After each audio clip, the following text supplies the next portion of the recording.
راوی کہتا ہے کہ اس کے بعد پھر اللہ کے رسول صلی اللہ علیہ وسلم نے جو چیز ارشاد فرمائی کہ میں مخلوق میں ایمان کے اعتبار سے سب سے بہتر ان لوگوں کو پاتا ہوں جو میرے بعد آئیں گے۔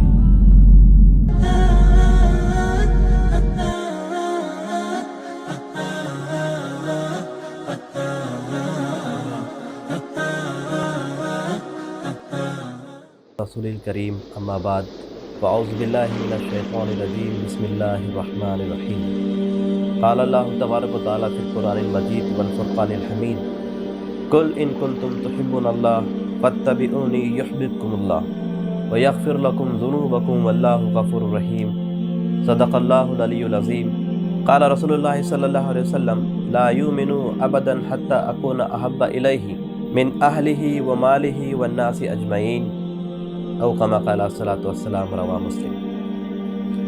کہ محمد سے وفا تو نے تو ہم تیرے ہیں، کہ محمد سے وفا تو نے تو ہم تیرے ہیں، یہ جہاں چیز ہے کیا لوح و قلم تیرے ہیں۔ محترم ناظرین، السلام علیکم ورحمۃ اللہ وبرکاتہ۔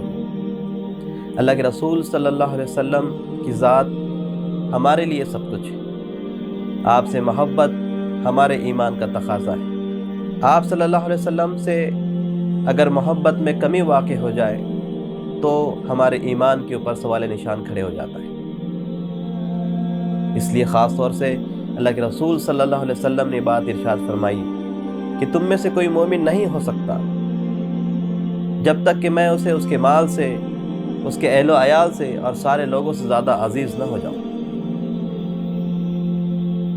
اس کے اپنی جان سے بھی زیادہ عزیز نہ ہو جاؤں، کیونکہ انسان اپنے آپ سے سب سے زیادہ محبت کرتا ہے۔ تو اللہ کے رسول صلی اللہ علیہ وسلم سے محبت ہمارے ایمان کا حصہ ہے، اسے کسی بھی طرح سے ہم اپنی زندگی سے مائنس نہیں کر سکتے، اس میں کمی واقع نہیں ہونے دے سکتے، بلکہ اپنی زندگی کے ساتھ اس میں روز بروز اضافہ ہوتے رہنا چاہیے۔ قرآن میں خود اللہ تعالیٰ نے یہ بات ارشاد فرمائی کہ نبی صلی اللہ علیہ وسلم ان سے کہہ دو کہ اگر تم چاہتے ہو کہ اللہ تعالیٰ تم سے محبت کرے تو میری اتباع کرو، اللہ تم سے محبت کرے گا، وہ تمہارے گناہوں کو بخش دے گا، وہ تمہیں بخش دے گا، اور اللہ بخشنے والا رحم کرنے والا ہے۔ اس حوالے سے اگر ہم دیکھیں، اپنا جائزہ لیں تو اللہ کے رسول صلی اللہ علیہ وسلم کی محبت، آپ صلی اللہ علیہ وسلم کی اطاعت ہمارے لیے فرض ہے۔ اگر ہم نے یہ نہیں کیا تو ہمارے ایمان کے اوپر سوال نشان کھڑے ہو جائیں گے۔ اس دنیا کے اندر ہم اپنے آپ کو تو مسلمان سمجھ رہے ہوں گے، لیکن پتہ نہیں اللہ تعالیٰ کی حضور ہمارا نام کون سی لسٹ میں آئے گا، کیا ہم وہاں پر ایز اے مسلمان گردانے جائیں گے؟ یہ سوچنے کا موقع، یہ اپنا جائزہ لینے کا موقع۔ اللہ کے رسول صلی اللہ علیہ وسلم کے جو صحابہ اکرام تھے وہ کس قدر آپ سے بے پناہ محبت کرتے تھے، اس کا اندازہ اگر ہم لگائیں تو چند واقعات ہمارے سامنے آتے ہیں۔ مختلف پہلو ہیں صحابہ اکرام کی زندگی کے بھی کہ اللہ کے رسول صلی اللہ علیہ وسلم کے ساتھ میں ان کا تعلق کیسا تھا، ان کا لگاؤ کیسا تھا، اور وہ ہمارے لیے مشعل راہ بن جاتے ہیں اس انداز میں کہ ہم اپنی زندگی کا جائزہ لینے والے بن جائیں۔ ایک صحابی کے بارے میں آتا ہے، حضرت خبیب رضی اللہ تعالیٰ، کفاران مکہ نے انہیں کسی طرح سے پکڑ لیا، کیونکہ جنگ بدر میں موجود تھے، انہیں اذیتیں دی گئی، انہیں تکلیف دی گئی۔ تکلیف کا عالم یہ تھا، اذیتوں کا عالم یہ تھا کہ ان کے جسم سے ان کے گوشت کو نوچا گیا۔ پھر کسی کہنے والے نے یہ بات کہہ دی، اے خبیب کیا کہتے ہو کہ تمہیں جو تکلیف دی جا رہی ہے یہ ساری تکلیف اللہ کے رسول صلی اللہ علیہ وسلم کو دی جائے، محمد صلی اللہ علیہ وسلم کو دی جائے، اور اس کے بدلے میں تمہیں رہا کر دیا جائے۔ تو حضرت خبیب رضی اللہ تعالیٰ نے جو بات کہی وہ اس بات کو دکھاتا ہے کہ صحابہ کا تعلق اللہ کے رسول صلی اللہ علیہ وسلم کے ساتھ میں کیسا تھا۔ حضرت خبیب رضی اللہ تعالیٰ کہتے ہیں کہ تم تو بہت بڑی بات کہہ رہے ہو، میں تو یہ سوچتا ہوں کہ جتنی تکلیف تم نے مجھے دی ہے اس کے بدلے میں اللہ کے رسول صلی اللہ علیہ وسلم کے پیر مبارک میں ایک کانٹا بھی نہ چبھے۔ تم تو بہت بڑی بات کر رہے ہو۔ یہ محبت اللہ کے رسول صلی اللہ علیہ وسلم سے حضرت خبیب رضی اللہ تعالیٰ کی، اور پھر کیا ہوا؟ پھر اللہ تعالیٰ نے وحی کے ذریعے سے یہ باتیں اپنے نبی تک پہنچا دی۔ کس قدر محبت، کس قدر محبت کا عالم کہ اللہ تعالیٰ خود اس صحابی کی بات کو اللہ کے رسول تک پہنچا رہا ہے۔ کیا لگاؤ ہوگا آپس میں؟ ایسی محبت ہم نے بھی اللہ کے رسول صلی اللہ علیہ وسلم سے کرنی چاہیے، اگرچہ کہ اللہ کے رسول صلی اللہ علیہ وسلم بنفس نفیس آج ہمارے درمیان میں موجود نہیں ہے، لیکن آپ کا نام تو ہے، آپ کی تعلیمات تو ہے، آپ کا لایا ہوا دین تو ہے۔ ہمیں ان سے، ان ساری چیزوں سے اسی طرح کی محبت ہونی چاہیے۔ دوسرے صحابی کے بارے میں آتا ہے، آپ کا نام زیاد یا عمارہ تھا۔ جنگ احد میں جو معاملہ ہو گیا تھا کہ اللہ کے رسول صلی اللہ علیہ وسلم کی دفاع کے لیے صحابہ اکرام کو سامنے آنا پڑا، لوگوں نے اپنے جسموں کو ڈھال بنا لیا، جو نشانے اللہ کے رسول کے اوپر لگائے جا رہے تھے ان سارے نشانوں کو انہوں نے اپنے جسم کے اوپر لے لیا، یہ زخموں سے چور ہو جاتے ہیں۔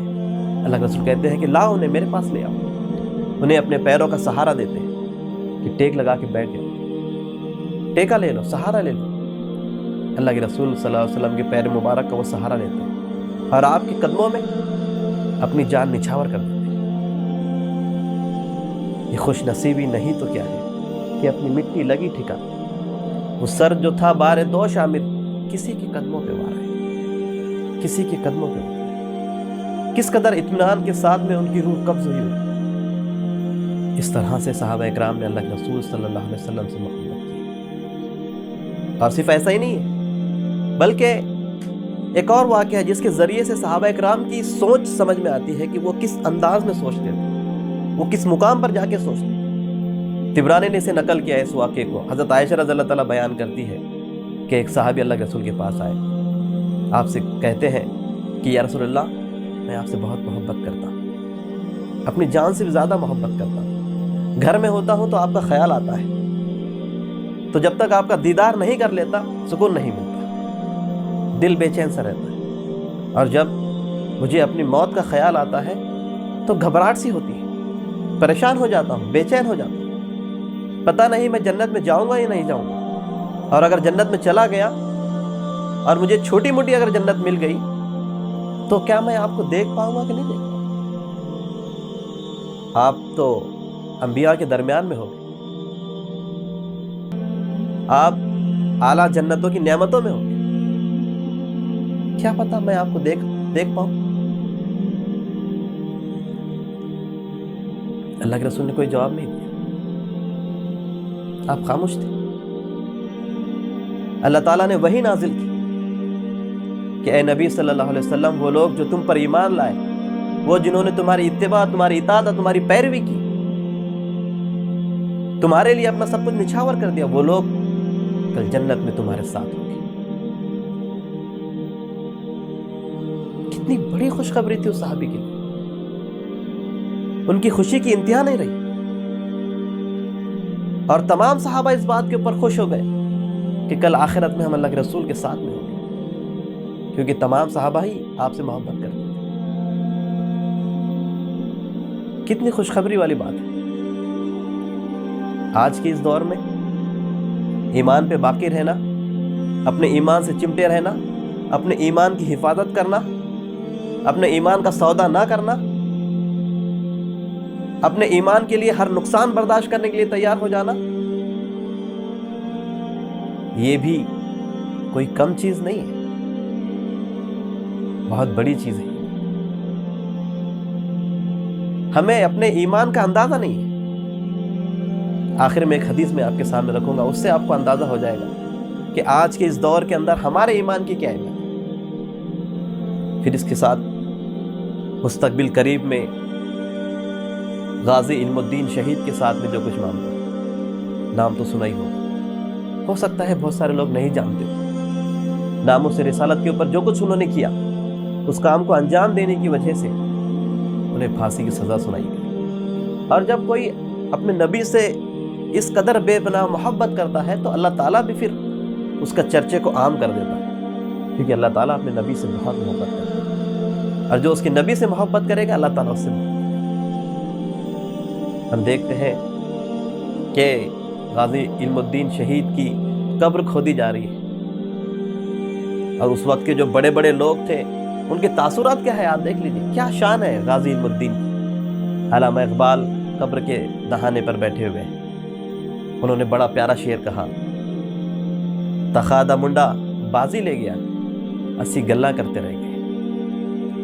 اور صرف یہی نہیں، پیر جماعت علی شاہ صاحب وقت کے بڑے محدث تھے، جب وہ آئے تو لوگ کہنے لگے کہ راستہ دو، آنے دو انہیں، شاہ صاحب آ رہے ہیں، سید زادے آ رہے ہیں، علم الدین کا چہرہ انہیں دکھاؤ۔ وہ انہیں بوسہ دے۔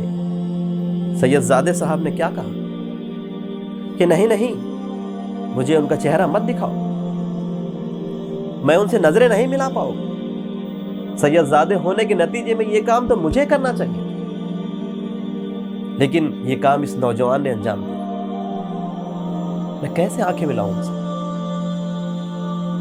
تم ان کا چہرہ مجھے مت دکھاؤ، بلکہ ان کے پیر کھول دو، ان کے پیر دکھاؤ مجھے، میں ان کے پیروں کو بوسہ دوں۔ انہوں نے ان کے پیروں کو بوسہ دیا۔ واہ غازی علم الدین، تمہارے کیا کہنے ہیں؟ بڑے بڑے لوگ آج تمہارے سامنے بولے نظر آتے ہیں، چھوٹے نظر آتے ہیں۔ اور صرف یہی نہیں، حریت کے بڑے نیتا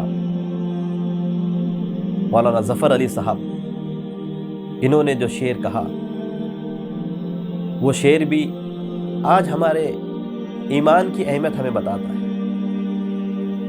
آج مسلمان ہونے کی کیا حیثیت ہماری ہے وہ ہمیں دکھاتا ہے کہ آج ہم کہاں کھڑے ہیں۔ آپ نے ارشاد فرمایا، نماز اچھی، زکوٰۃ اچھی، روزہ اچھا، حج اچھا،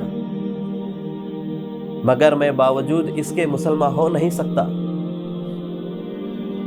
کہ جب تک نہ کٹ مروں خواجہ بطحا کی حرمت پر، خدا شاہد ہے کامل میرا ایمان ہو نہیں سکتا۔ آج کے اس دور میں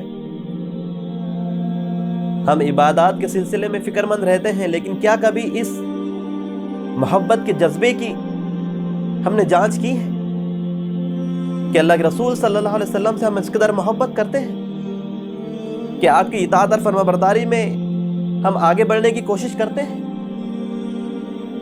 کیا بات آپ نے ارشاد فرمائی، ہمارے ایمان کے اوپر سوال نشان کھڑے ہو جاتا ہے کہ تم میں سے کوئی مومن نہیں ہو سکتا جب تک کہ اس کی تمام تر خواہش اس دین کے، اس شریعت کے تابع نہ ہو جائے جسے لے کر میں آیا۔ اب ہم اپنا جائزہ لے لیں، ہم کہاں کھڑے ہیں؟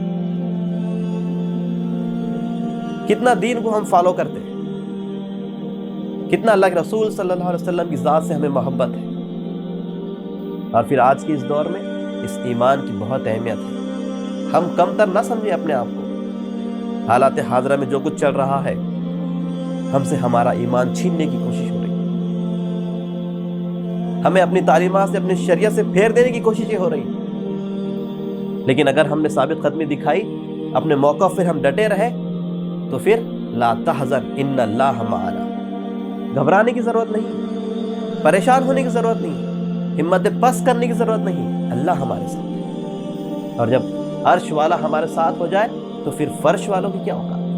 میں نے کہا تھا کہ ایک حدیث شاید آپ نے وہ سنی ہو یا نہ سنی، اس حدیث میں آج کی اس دور کے اندر ہمارے ایمان کی کیا اہمیت ہے یہ واضح ہوتی ہے۔ بہقی نے اس کو نقل کیا، عمر بن شعیب نے اپنے والد سے، اور انہوں نے اپنے والد سے نقل کیا کہ اللہ کے رسول صلی اللہ علیہ وسلم نے صحابہ اکرام سے ارشاد فرمایا کہ تم مخلوق میں سے ایمان کے اعتبار سے کس کو بہتر پاتے ہو؟ سوال دیکھیے آپ، مخلوق میں سے ایمان کے اعتبار سے بہتر تم کس کو پاتے ہو؟ صحابہ نے عرض کیا، ہم فرشتوں کو بہتر پاتے ہیں۔ اللہ کے رسول نے ارشاد فرمایا کہ وہ ایمان کیوں نہ لاتے؟ وہ تو اللہ کے قریب رہتے ہیں۔ تو صحابہ اکرام نے عرض کیا، پھر انبیاء اکرام کو ہم بہتر پاتے ہیں۔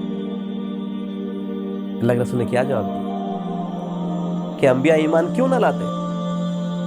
ان پر تو وہی نازل ہوتی ہے نا۔ تو صحابہ اکرام نے عرض کیا کہ پھر ہم اپنے آپ کو بہتر پاتے ہیں۔ تو اللہ کے رسول نے کیا فرمایا کہ تم ایمان کیوں نہ لاتے جبکہ میں تمہارے درمیان میں موجود ہوں۔ دوسری ایک حدیث کے اندر یہ بات ارشاد فرمائی گئی کہ آپ نے مزید اس میں اضافہ کیا کہ تم میں تو کچھ لوگ ایسے بھی تھے جنہوں نے پہلے میری مخالفت کی، اس کے بعد پھر مجھ پر ایمان لا کے ہماری صفوں میں وہ شامل ہوئے۔ راوی کہتا ہے کہ اس کے بعد پھر اللہ کے رسول صلی اللہ علیہ وسلم نے جو چیز ارشاد فرمائی کہ میں مخلوق میں ایمان کے اعتبار سے سب سے بہتر ان لوگوں کو پاتا ہوں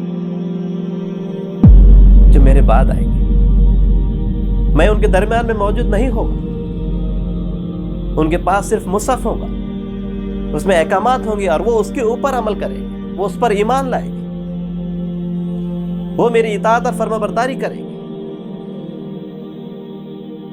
بھائی اور بہنوں، یہ حدیث کس کے لیے ہے؟ یہ حدیث کسے خوشخبری دے رہی ہے؟ یہ مجھے اور آپ کو خوشخبری دے رہی ہے کہ آج کے اس دور کے اندر ایمان کو مضبوطی سے تھامے رہنا، ایمان سے چمٹے رہنا، ایمان کا سودا نہ کرنا، ایمان کو بچانے کے تناظر میں ایمان کو بچانے کی وجہ سے بڑے نقصانات کو انگیز کر جانا، یہ بڑے نفع کا سودا ہے، یہ بڑے نفع کا سودا ہے۔ اور اللہ کے رسول صلی اللہ علیہ وسلم سے محبت تو ایمان کا تقاضا ہے نا ہمارا۔ پھر آپ صلی اللہ علیہ وسلم سے یہ محبت کا جو تعلق ہے وہ صرف دنیا کی حد تک نہیں ہے، یہ تعلق تو آخرت تک جاتا ہے، آخرت تک جاتا ہے۔ دنیا میں اپنی زندگی کے اندر ہم اللہ کے رسول سے محبت کرتے رہے، مرتے برابر قبر میں کیا سوال ہوگا؟ من نبیو، تیرا نبی کون ہے؟